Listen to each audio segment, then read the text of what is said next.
Secretary, in your conversation with Foreign Minister Wang, did the subject of Taiwan come up at all, and in particular the recent military drills being held by the Taiwanese?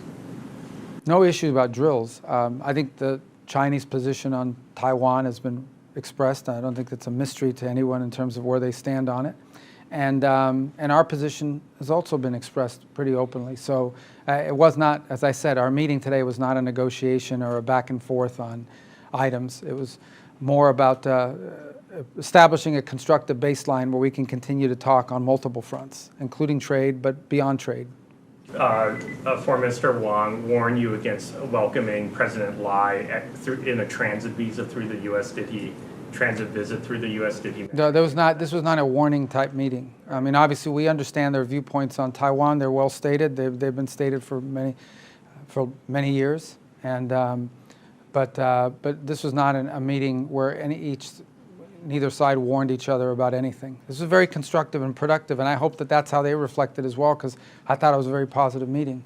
Well, look, it's very constructive. I think, as I said, the President has a very positive working relationship with President Xi, and obviously the relationship I have with the Foreign Minister should reflect that. So we acknowledged, there are some issues that are going to we have to work through, not just beyond trade, but others. But I thought it was a very constructive and positive meeting and gave us a lot to work on. Thoughts for a meeting or the outlook for a meeting? We know President Trump has expressed interest in a meeting with President Xi this year, and President Xi has reciprocated with an invitation to China for the President and First Lady. What's the outlook, or what are the odds of a meeting happening this year after your initial? Yeah, no, the odds are high. I think both sides want to see it happen. Obviously, we have to build the right atmosphere and the right deliverables so that a visit isn't just a visit, but it actually has some takeaways from it that are concrete. But there's a strong desire on both sides to do it. The President wants to do it. The Chinese side wants to see it happen. President Xi said that publicly. So I think the odds are high. I don't have a date for you, but I think it's coming. It'll happen. There is a big Chinese military parade happening scheduled for September 3rd. Did the Chinese Foreign Minister extend an invitation to that? Was that discussed as a potential opportunity? No, we didn't discuss any specific date in mind in that regard. This has been really good. I mean, we've had really great interactions, very positive. Everyone's been very positive and enthusiastic. Obviously, the issue of trade comes up, but as I remind everybody, there's no country in the world that I can meet with right now where the issue of trade and tariffs wouldn't come up, because this is a global action.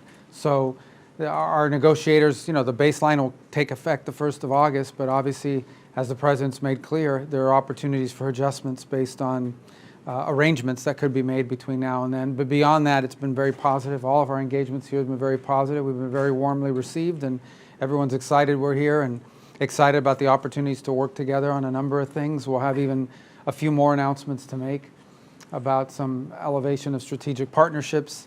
Obviously, the Memorandum of Understanding we signed yesterday was very positive with the host country. They did a great job hosting this, by the way. This has been a great forum to be able to interact with a lot of different countries and hopefully take back some potential decisions that can be made that further strengthen our commitment to this part of the world. As I pointed out today on 2 occasions during our interventions and opportunity to speak, the United States is a Pacific nation, not just the mainland of the United States that faces the Pacific, but we have American citizens in one of our 50 states. We have the United States is the #1 source of foreign direct investment in Southeast Asia. We're not abandoning any of that, nor are we abandoning all these strong bilateral ties that we have with many of these countries, some of which go back, decades and decades. In fact, today is the 30th anniversary of U.S. diplomatic relations with Vietnam, and think about how far that relationship has come. We had a very positive meeting today and with the Vietnamese as an example, and we're looking forward to continue to build on that relationship, which is both deeply symbolic given how far our 2 countries have come, but also we have very exciting opportunities we're going to be able to work together with them on, and we're excited to be able to do that. So it's been a great trip. It's been a great visit. It's exceeded all of our expectations. Mr. Secretary, you met the Chinese, your Chinese counterpart. I did. Here today. The President has said just a couple of days ago that he enjoys good relations with China and the Chinese President. At your meeting, is that the sense you get? That you have good relations? It was a very with constructive China? meeting. Obviously, look, we're 2 big, powerful countries, and there are always going to be issues that we disagree on. I think there's some areas of potential cooperation. I thought it was a very constructive, positive meeting. and a lot of work to do. He's absolutely right that the president has a very good relationship with President Xi. It tracks back to his first term. And, you know, obviously there are some issues we're going to have to work through, and that's to be expected with countries of our size and scope and influence in the world, two global powers such as the United States and China. But I thought it was a very constructive and positive meeting and gave us some things we can work on together. What are Mr. some of those Secretary, areas? what was your message to the foreign minister in the meeting? Which foreign minister? Every meeting that I've had is with the foreign minister. Oh, well, look, it's very constructive. I think, as I said, the president has a very positive working relationship with President Xi, and obviously the relationship I have with the foreign minister should reflect that.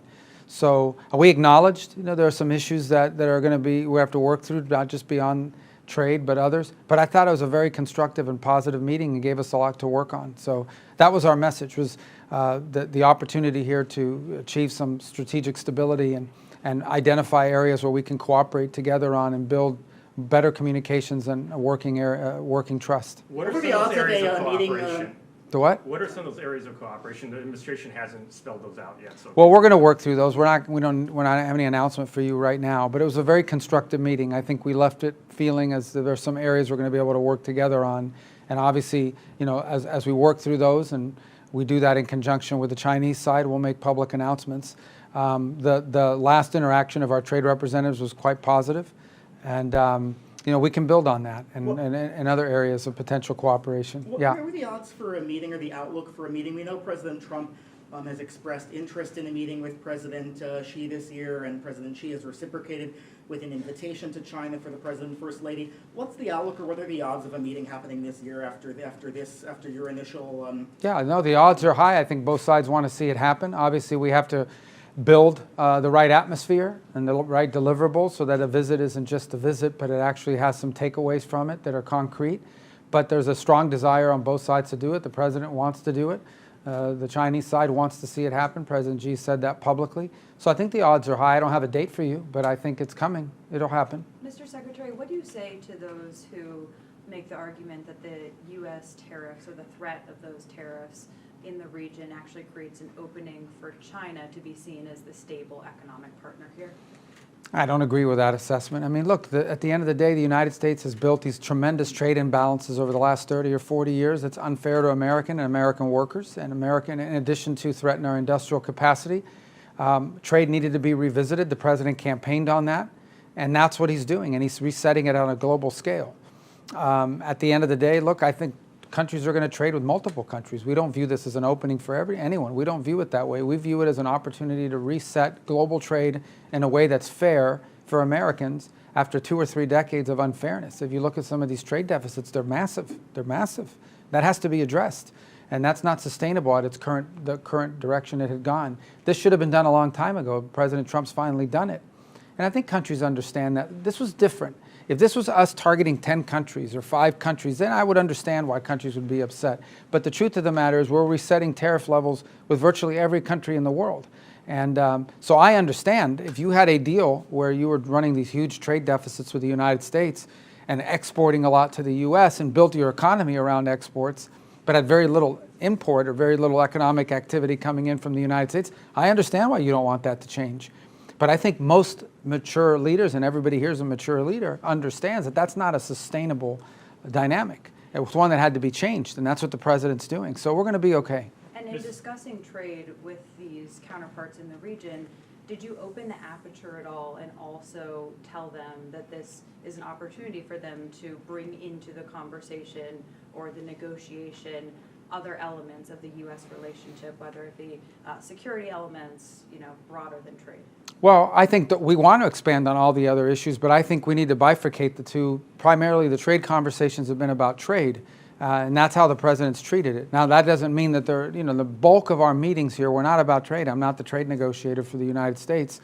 We certainly appreciate the role that trade plays in our bilateral relationships with individual countries, but the bulk of our talks here have been about all the other things that we cooperate on, whether it's civil nuclear cooperation, whether it's respecting international law when it comes to air rights and maritime rights and freedom of navigation and things of this nature, and other opportunities to work together. So that's been the bulk of our conversations, and it's been very positively received. To just follow up on that, Mr. Secretary, Japan's Prime Minister said his country needs to wean itself from U.S. dependence in key areas such as security, as Tokyo faces the prospect of tariffs. Did you discuss that in your meeting with the No, Japanese? we haven't. But at the end of the day, look, I don't think that that's a negative comment, per se. We obviously have very strong commitments and an alliance with Japan. We continue to cooperate very closely with them. As I speak to you now, there are active exercises going on between the United States and Japan. So our relationship with them will continue to exist. The idea that somehow Japan would be able to develop domestic capability, their own capabilities for mutual self-defense is not only is not something that we find offensive, it's something we'd be supportive of. Obviously within the confines of their constitutional system, but they have some limitations in what they can do. But the idea that Japan's military would become more capable is not something we would be offended by. It's something we would actually be encouraged by. So can you talked about points of possible cooperation with the Chinese, but on the points which were well known of contention, did you get a sense that there was a willingness of the Yeah. Chinese to move, or are they just? Well, I wouldn't look, today's meeting with our Chinese counterparts was not a negotiation on any of these matters. It is the first time that I met my counterpart in person, who, by the way, happens to also be the National Security Advisor, so he's not the archivist, though, but I suggested that perhaps he asked for that title, and that way we'd be equal. But, That's a lot bigger job than archivist. well, they have 5,000 years of archives, too, so, you know, but I would say that it was very positive a very positive interaction, and constructive is the most important part. At the end of the day, look, no matter what, the United States and China have to have relations, we have to have communication, we have to be able to interact with one another, and it's just impossible for the foreign ministers of our respective countries to not engage in conversation. So I'm glad we had that meeting today. There's a lot of work to be done. No one's saying it's easy, but we do have some opportunities on some things we might be able to work on to begin to build some momentum in our relationship. I thought it was a very good meeting. I really felt encouraged by it, but look, there's work to be done. Secretary, if I can ask a follow-up question. You mentioned that you see high odds of a meeting between the presidents of the U.S. and China. There is a big Chinese military parade happening scheduled for September 3rd. Did the Chinese foreign minister extend an invitation to that? Was that discussed as a potential opportunity? No, we didn't discuss any specific date in mind in that regard. But the reason why I tell you there's a high probability they're going to meet is that they both want to meet. And I don't know President Xi, but I know President Trump, and you know I can tell you that he's committed to having that meeting happen. So the reason why I think there's high odds of it happening is they both want it to happen. So I'm sure we'll work on a date and find a mutually acceptable date for both sides. And I'm pretty confident. We want it to be a good meeting, and we're going to work hard between now and whatever date that is to make sure that when that visit does happen, it's as productive as possible. We saw you today seek out the Russian foreign minister in the larger gathering. Why did you go up and talk to him? What did you guys discuss? Did you give him a response from President Trump to the conversation you had yesterday? No, it was just a follow-up on an unrelated item to our conversation yesterday, and I'll leave it at that. Mr. Secretary, many Japanese people are concerning about the U.S. policy, which is demanding drastically increased defense spending. Do you have something to comment? How do you think? Well, I wouldn't characterize it as a demand. I mean, we've encouraged them to invest in certain capabilities. It's less to do with the amount of money and more to do about certain things they can do. At the end of the day, we are in an agreement with Japan on collective self-defense, on the ability to come to each other's aid in a time of conflict or in a time of danger. And there are certain capacities that we think they have high capability. We understand, you know, there are dynamics that constitutional and legal limit their ability to invest in certain things versus other things.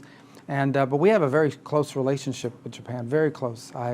You may not know this, it's an inside joke that's now an outside joke, and I'll share with you, and that is that I believe I have met with the foreign minister of Japan more than any other foreign minister on the planet in my 5.5 months in office.